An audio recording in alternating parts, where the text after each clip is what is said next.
It may be hard for some to believe, but the PlayStation 3 and the Sixaxis controller, well, these are now considered to be retro. Now, as it is, I actually like this controller. I think it's very comfortable. I think it's very usable. But for a lot of people, it just doesn't measure up anymore, especially now that we are over, close to 15 years old. Wow, it's weird to think how old the PS3 is, if not older than that. Wow. Anyways, the batteries in these stock controllers, they tend to wear out after a while. The sticks tend to wear out after a while. The buttons tend to be mushy. The D-pads go bad. What is someone to do? Well, that is where the team from Retro Fighters have stood up and introduced the Retro Fighters Defender BT, and that stands for Bluetooth. And this is a variant of their existing Defender controller. See, what this allows you to do is connect to your PlayStation 3 and PlayStation 4 via Bluetooth. But in addition to that, so there's no dongles, which is really cool. This also has 6-axis compatibility. Very awesome. So for those who are looking to go ahead and get their motion control fix, this can now do that for you. Now, pairing to your system, super easy. All you have to do is go ahead and connect the included USB-C cable to your system, power it on, and you are ready to go. Like you can see here, our system is locked and loaded. Now, we did a real quick unboxing in our YouTube short episode. You can check that out right up that way, where you can take a look at everything that it comes with. It comes in one of two controllers, either black or white. We have the white one here. It comes with the USB-C cable, and it also comes with, I have it here somewhere. Where is it? There it is. Comes with your user's manual. Pretty simple, pretty straightforward. We're going to go ahead, since we've already taken a look at how it comes out of the box, let's get to some gameplay. So one of the first games that I normally try any new controller out with is some variant of Street Fighter. Well, we have Street Fighter 4 for the PlayStation 3 here that we are going to go ahead and give it a shot. Now, it's been years since I have played this, so hopefully I don't suck too terribly bad, but yeah, I'm not expecting a whole lot. And in this, I am going to be testing both the analog sticks and the D-pad to see responsiveness, which I like one versus the other. Now, as you can see right below me and just next to me, I've changed my layout a little bit here for capturing. These are available through CastlemaniaGames.com. Make sure you use promo code ROCKSOLID10 to save 10% off of most items on the website. I don't remember if these qualify for that, but go ahead, check it at checkout to find out. And then again, this is from Retro Fighters, so hence the Castmania and the Retro Fighters logos there. And we do have the new channel artwork and everything right alongside.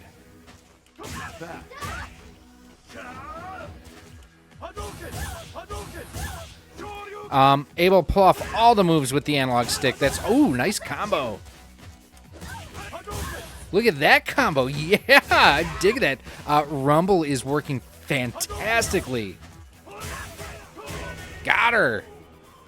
And I have to say, for a PS3 game, this looks fantastic. I'm actually really impressed with how good this looks. And no upscale. This is going just straight through HDMI into my capture card. So now we have switched over to the D-pad. Again, just to compare. Out of the box, I have to admit, I thought the D-pad felt a little bit on the mushy side. It's feeling okay. But I'm thinking I'm liking the analog stick better. One thing I want to do now is I want to try out to see if the analog triggers here are actually analog. We've got WRC5 that we're going to test out. All right, we are going to dive in here with Robert Kubica. Absolutely loved watching him run Formula One, so let's get started. And again, the main thing on this, are we dealing with analog or digital triggers here? I'm hoping we are getting analog. Go. Left 4. F4. Long. They're feeling awfully digital to me right now, at least in this. And it could be the game. We'll try another. Whoa, nice. 4. Hairpin right 30. And it could, like I say, it could be the game itself that is not. Oh, too deep. Short. Oh, back it up there. That may not recognize the digital throw. Yeah, this is not indicating whether or not it would recognize analog or digital, so that is important to note. But, I mean, for a driving game, it felt pretty decent. Hang on there, buddy. Closed. But it is Right 2 feeling minus, more into, left 2, digital than into, analog. Right 4, 4, right 3 plus, Hi there. into, left 2, Oh! on 2, hairpin right, Thought we were going to get the cut. fence there. Into, Let's move on to one of my favorite games on this platform, and that's the Ratchet and Clank collection.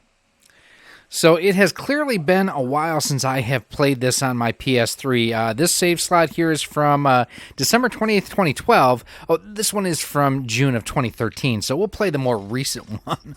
Dear Lord.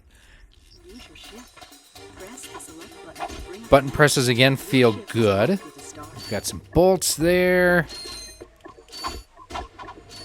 Now, one thing about early Ratchet and Clank games was the fact that where now you use the L&R triggers for your weapons and everything, this you actually use the face buttons on. Again, I have to say that, you know, separate from the controller, this is just really pretty for a PS3 game. I forgot how good this game looks. Fry, you flying bugger, you. Right stick is working well for camera controls and everything too. That's actually really a good thing. Now the entire game itself basically runs off of the analog sticks, not the D-pad, except for like you can quick change your weapons. Or no, actually you can. I take that back. You can use the D-pad on here. In later games, you can kind of map the D-pad to like quick weapon launching. All right, this is feeling really, really good. Now, whoa, snuck up behind me, you little booger. Now, one thing about this as well, in addition to the PlayStation 3, it also is compatible with the PS4, which is interesting. So we're going to go ahead, we're going to fire up our PS4 and see how it plays. So we are going to the Daytona Road Course. I love this track. It has such a good flow to it. It's just fun, you know? And it looks great in this game, and I love the PS5 version of it. I will admit I have not played a whole lot of the PS4 version of it, and I did get the deluxe version of Gran Turismo, where it basically gave me the PS4 version for free. All right, boogity, boogity, boogity. Let's go racing, drivers.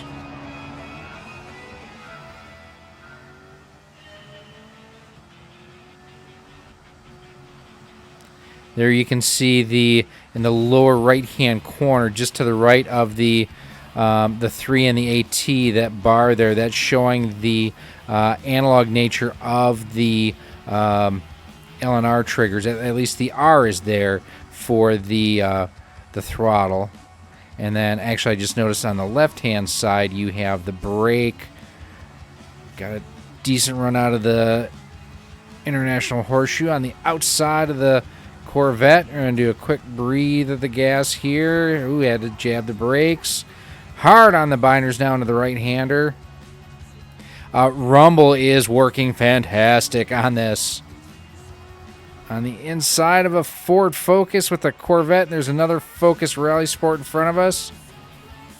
Now, I will say there's a little bit more deadband in the analog throttle on the R2 than what I would like. I'd like to tighten that up a little bit, and I may be able to do that in the settings for the game. I'll have to dive into that.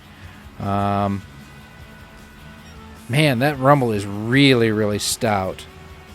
In through the bus stop. Ooh, good run on the outside. A little bump draft there coming on the back straightaway into NASCAR 3. Already up to 5th. There is 4th. Ooh. Caught him, kissed him as we went by on the outside. 7.2 seconds behind the leader now. We've got the front 3 right in front of us. Main thing, got to make sure you get a good run and don't overshoot the first corner. Also don't want to lock up the first corner either.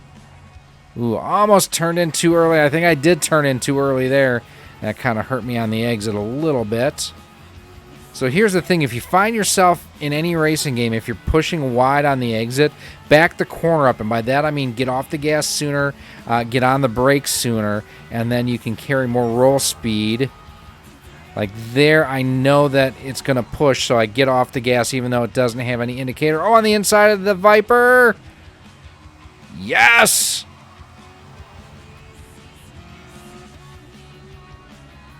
I love the day-to-night transition and vice versa in Gran Turismo as well. It's one of the things that makes this game so good.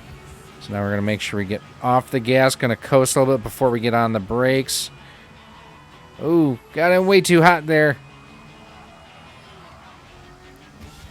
But yeah, Gran Turismo playing wonderfully. We're going to pause, hit the home button. You know what? How about some WWE 2K22? Let's try it out. All right, so let us jump in here. We're going to play, and we're going to do, how about the Royal Rumble? This could be the greatest night in the history of our great sport. Oh, Keith Lee. I love me some Keith Lee. So it reads the start button as the options button, which is interesting. And the select button brings up your share options. And it kind of goes with the layout on the original DualShock 4 controller. The fact, you've got share and options pretty much matches the layout here. Now let's see how bad I am at this because it's been a while since I've played WWE 2K22. It'll take me a second to remember. Ooh, went to try to Irish whip him, and we got caught. Bear hug. Oh! Belly to belly suplex. Oh, nope. Again, Rumble is feeling great on this. Ooh, belly to back suplex. You are not going to eliminate the limitless one Keith Lee just like that. Irish whip. Oh, can we get Damian Priest out? No, we cannot. Gut wrench suplex. Yes, sir. Hi, Kofi. How you doing? Let's get you out of this match. How's that sound? Nice reversal there. Nice save from Kofi. All right. Overall, this is working very, very well. Very happy with the overall performance of this. I know he's not universally loved, but let's try an action platformer in Bubsy. Yeah, like I say, I know that people generally don't like this version as much as the originals, and well, a lot of people don't even like the original. And right now this is using the D-pad, and it's working very well. I will say that, while the D-pad works and everything, I prefer the analog stick. Smash those dirty woolies. Ah, we missed that one. Got that. We got the key. Awesome. This is controlling wonderfully. Also, this is one of those where I don't know that his design has aged well, at least on this version.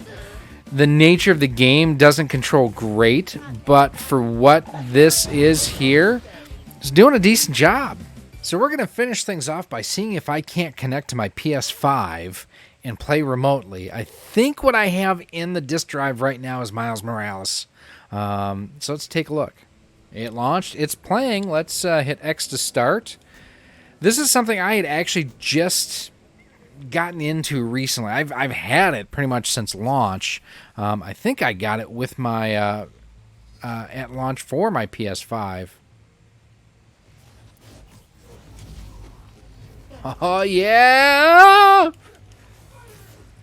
So, a little spoiler alert for those who haven't played Miles Morales is the fact that he can actually go invisible. Gotta love all the combo attacks and whatnot that he has in this game. And again, the cool thing, for me at least, is the fact that this is remote play to my PS5 using the Defender BT. It's pretty stinking awesome. What's not awesome is almost getting shot. You are down now. Oh, you were going to try to sneak up on me, huh? So what do I think of the Defender BT? So first and foremost, if you don't mind using the dongle, there's not a whole lot of benefit on this versus the standard Defender. I will say that first and foremost. It's got very similar ergonomics, very similar balance and control, very similar performance, and those are all good things. I mean, I really, really loved the original Defender, and this is more of the same. And that's great. You know, it's the Rumble, I think, feels great. Now, the one thing, I never played a whole lot of games on the PS3 that utilized or took advantage of the motion controls. So for me, having that, it's neat, but not necessary for me. I think that the biggest thing overall is just the fact that it does work flawlessly with the PS3, with the PS4, and as you see here with remote play through the PS5 too. So I don't know that many people thought that that would even be something to test or try out, but absolutely works here, and it's working great. Now, this is something that you know, these are now shipping. They are available through CastlemaniaGames.com. Like I mentioned, we're going to pause this here, and we're going to bring it, let's get a little bit closer. So for the money, if you absolutely want Bluetooth, if you absolutely want the motion controls, this is the way to go. You can save yourself some money by going with the standard Defender BT, and you do get the dongle will work with the PS1 and the PS2. This will not do that, so that is something important to note. The pairing process is pretty simple and straightforward. There are features on here, or buttons at least, that, you know, I understand Retro Fighters likes to use the same molds to keep costs down, and that makes sense. But having things labeled such as the capture button up top, if you look in the manual, it says that something basically it does something. It's not a capture button. That would be nice to see them update that. Robert, I love you guys. Don't take that the wrong way, but you know, there are some things I'd love to see them just kind of tweak and really refine, because this is a great feeling controller. Analog sticks are very smooth. The D-pad is okay. And I think that's one of those things that even on the original Defender, I thought it was okay. It's not going to break the performance, but it's not going to blow you away with the performance either, at least on the D-pad. Everything else, I think, feels great. The buttons feel great. The analog triggers work well on games that support it, and I did do some research. It looks like WRC5 does not support analog triggers, so that's why that wasn't doing that.